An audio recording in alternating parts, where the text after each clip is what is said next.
Hi, my name is Mark Polton. I'm a real estate investor in the greater Charlotte, North Carolina area. I'm what you would call a no frills, no thrills real estate investor.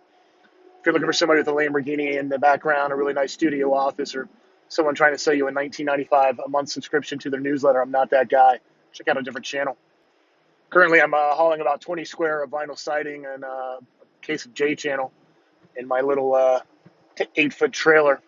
Actually, just thought the trailer had disconnected. I'm doing a really fast 45 miles an hour on the interstate, trying to get to the house that we'll be working on today. But, anyways, I wanted to talk about something that's come up recently in my life, and that was you're going to have to leave people behind.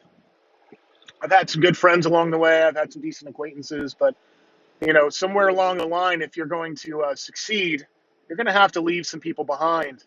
That doesn't mean you have to call them up and tell them what an a-hole they are or how they ruined your life or anything like that.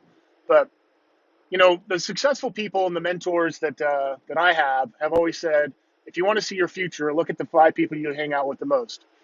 And to most people, that's going to be the people I physically hang out with, and that's not true. The 5 people you may hang out with the most might be your coworker at work. It could be 8 hours, 10 hours a day. It could be, in my case, a podcast that I listen to every day. It could be, books that I read. That's hanging out with somebody or spending time with somebody. And really what that means is the people that are going to influence your thinking, the people that you are going to talk to and you're going to bounce ideas off, or you're going to, more importantly, hear ideas from. Typically, the people that you hang out with, if you have a 9 to 5 job, are typically negative, miserable people who only complain about what's going on at work. I don't have enough money. I hate my job. Uh, yada, yada, yada. Just that just makes my skin crawl thinking of going back to that situation. And my wife, I think women have a much more difficult time with this. My wife, I've been telling her this for probably since we've been together, and she's just now starting to come to realize it, that there's some people in our lives that aren't positive influences, to say the least, and that don't bring anything to the table.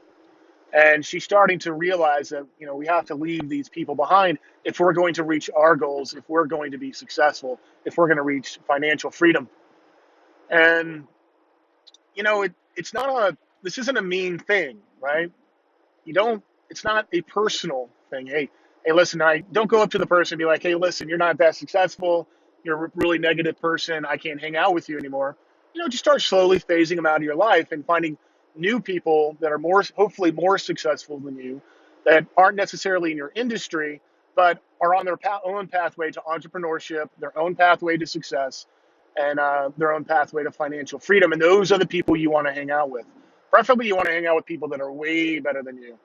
People that have already reached the goal that you're trying to reach. Now, you're going to have to bring something to the table usually for them, because, I mean, let's face it, what's in it for them if they're just giving you information and they're just helping you out? You got to be able to help them out as well. You got to bring something to the table. And, maybe that's going and working for them for free on a weekend. Um, maybe I have a carpenter buddy who I didn't know much about, carpentry when I first started rehabbing homes. And I'm like, I will come and help you out for free. I will be your carpenter's assistant. And I didn't mind doing that as long as he's willing to teach me what he knows. He gets free labor, probably a little annoying, but he's definitely gotten back out of this relationship. Certainly, I would think as much as he's put in. And guys, I think it's a little bit easier. We can typically, we're not all that emotional about our relationships, and uh, we're not totally fixated on it. But when I lived in New Jersey for about 10 years, it really shocked me that I would talk to these people and they hated New Jersey.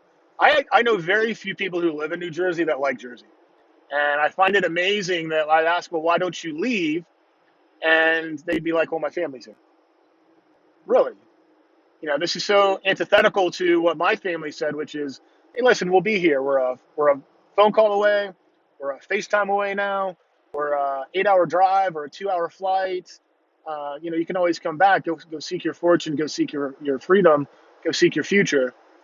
And it just really, really just would always shock me that somebody would stay in a place that they hate, probably in a job they hate, pay taxes that they hate, under a government regime that they hate, and do it because, well, my family's here.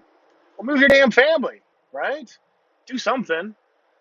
And then just, and which begs the question, you may have to leave your family.